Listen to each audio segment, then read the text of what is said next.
In 1982, a group of young couples began to meet for worship in this neighborhood, indeed, in this very building, that which was then the Southeast YMCA. We began to meet to worship, but also to ask a question and dream a dream. What if? What if we could be used by God to influence this part of town? What if we could start a revival of faith right here? Little did we realize what our dream would lead to. That same year, one of the city's biggest employers, International Harvester, announced that their factory would be closing its doors, leaving thousands of men and women without good jobs. It was only the first industrial domino to fall. Other closures followed. The devastating economic downturn quickly eroded the tax base and resulted in a decline of the schools. It also resulted in the death of Southtown Mall. Such events were a major blow to the people of Southeast Fort Wayne. They created a new reality and new challenges for the residents, something which is still being felt to this day. This is the Mount Vernon Park neighborhood in Southeast Fort Wayne, just down the road from Fellowship. Most of these houses here were built at the end of World War II. They and thousands like them were built across the country as affordable homes for the families of soldiers returning from the war. With the economic downturn and resulting loss of jobs in the early 80s, many of the residents either chose to relocate to find better stores and schools or had to relocate to find employment. The exodus accelerated, and as a result, more and more houses became vacant, and the Mount Vernon Park neighborhood grew into disrepair. When that happened, the crime rate increased, as did the drug trade, and even more people left the area, leaving these homes to be owned by distant landlords who were unconcerned about the health of the neighborhood. This created a cycle of neglect, and with that, the loss of hope and optimism, and crime moved in and took up residence. And when crime moves in, everything changes. The safety of homes, the safety of children, property values decrease, businesses stay away, schools decline, and hope becomes hard to hold on to. But a few years ago, a church in this neighborhood, against all odds, had a vision. What if? What if we joined with the neighbors to take back the neighborhood? What if, by reclaiming vacant properties, what if, by reaching out to neighbors in love, by providing families with much needed educational support, by encouraging new investment, what if Mount Vernon Park could be brought back to health? Many of the residents wanted the same thing we all want, a safe and beautiful community with schools and opportunity for their kids. That's just what this neighborhood, along with Many Nations Church, through its people and through its not-for-profit Bridge of Grace Ministries, began doing together. I thought about my neighborhood, and my neighborhood had a lot of issues with, it looked run down, a lot of empty homes. If you walk down the street, you see a lot of trash on the street. So I decided to go every other Saturday to go out and just clean up, just pick a trash bag and pick up some trash and get them off the street, cleaning up, mowing yards. So at the same time we're cleaning up, we're also making relationships with our neighbors. Our neighbors get to know us. Our hope was for them to come out of their homes too and also help us. And every time I walk this in front of this home has broken windows, and of course it was empty for years. And as we are picking up trash and cleaning up, I see the house and I thought, one day, what if just picking up trash is not enough? What if we fix that house? What message can the church send to the community? What will it look like? What if we purchase the house, fix it, and send a message to the community that we really care? And slowly, a miracle happened. The burglary rate decreased each year. The drug activity shrank. The violence and fear drastically diminished.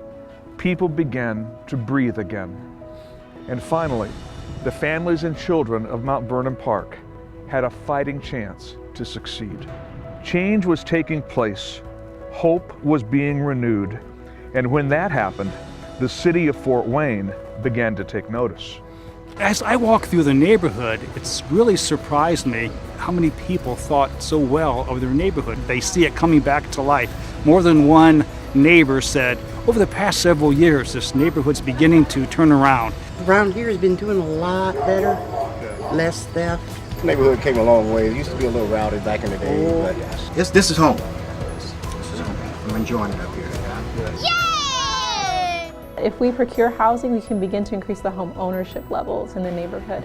Right now, our rental rate's at about 66%, and there are a lot of reasons why that's the case. But when people own something, they take more pride in it. It's theirs, and it's a reflection on them. And you see investment occur in the homes that people own versus the properties that people rent. God's just been really good thus far about providing people, I think, and the right people who want to move into the community. My hope is that that trend, or I'm sure my prayer, is that that trend will continue with other properties that we purchase.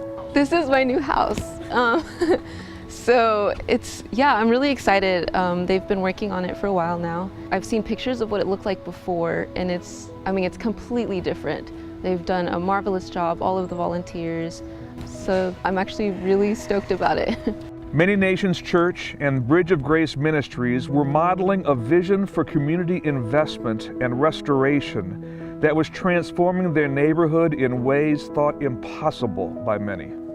And the people of Fellowship have been a key part of that effort, partnering by praying, giving, and serving. From the prayer efforts to literally pray and walk through these streets, asking God to pour out His blessing and His favor onto this neighborhood and the residents, to so many people connected to Fellowship, volunteering wholeheartedly over here with Bridge of Grace Ministries and their work at Levon Scott and tutoring. It's just become a part of the community life and effort here together. And so now we have an opportunity to go even deeper and become even more connected to what the Lord is doing to revitalize and re-energize this whole neighborhood. But it's not done yet. This Christmas, we're thrilled to up the ante in a daring new partnership in this neighborhood. We're calling it Homes for the Holidays. This year, we can help buy back and renovate derelict houses in the neighborhood. We can help create affordable, safe housing and encourage investment in this community. We can reach out to neighbors here with a partnership of love, home renovation skills, and fervent prayer, with feet on the ground to help Bridge of Grace continue to reclaim this neighborhood. Together, our goal is to raise funds to purchase and renovate 3 empty and decaying houses and provide voluntary labor to help with renovation. Bridge of Grace will then make these homes affordable by providing favorable financing for new buyers and then investing that money back in the neighborhood to buy and renovate more properties. And even more daring, to invite people just like you to consider moving into this neighborhood as living signs of trust and faith, to show and indeed embody the love of Christ. Hi, we're the Councils. We just relocated here from the Bay Area of San Francisco. To be able to come in for us, it was exciting for us to be able to have the assistance and understanding of taking a house and being a part of the house and saying, hey, this is going to be ours. It's not much, but this is something we can do. When we started discussing moving, I actually approached my 2 older girls who are 11 and 8 and asked them, how would you feel if we moved into a community that all looked like us? And the car got really quiet. And my 8-year-old, who's very upfront, finally broke the silence and said, Mommy, I am not okay with that. And I said, okay, Claire Anna, why? And she said, because that's not what heaven looks like. Affordable home ownership can change a community. We shared stats about the neighborhood and how it's changed with our neighbors so they could see. And we quizzed them. I gave them a little quiz, and most of them didn't realize how much crime had fallen, and they were surprised by that pleasantly. A lot of them didn't realize how many kids were in the neighborhood, and they were surprised by that, I think also pleasantly. But there was one question on the back of that survey that said, did you learn anything new? And if so, what surprised you the most? And the recurring theme of what surprised people the most was that people care, that so many people care, that people care and that they're doing something to make the neighborhood even better. I just saw that over and over and over, and that hit me hard in the heart. Like, do they think no one cares? On average, it costs about $30,000 to purchase and renovate each house. Every donation made at Fellowship this Christmas Eve will be given toward Homes for the Holidays. For instance, $30 could finish some landscape plants that just give the perfect, beautiful finishing touch to a home that's just been renovated. $150 puts a beautiful front door on that home. $1,500 replaces the roof, and $15,000 will secure the purchase of a home. You can give your time, you can give your sweat, and you can be a part of that process. But then even beyond that, we're asking you to give your heart.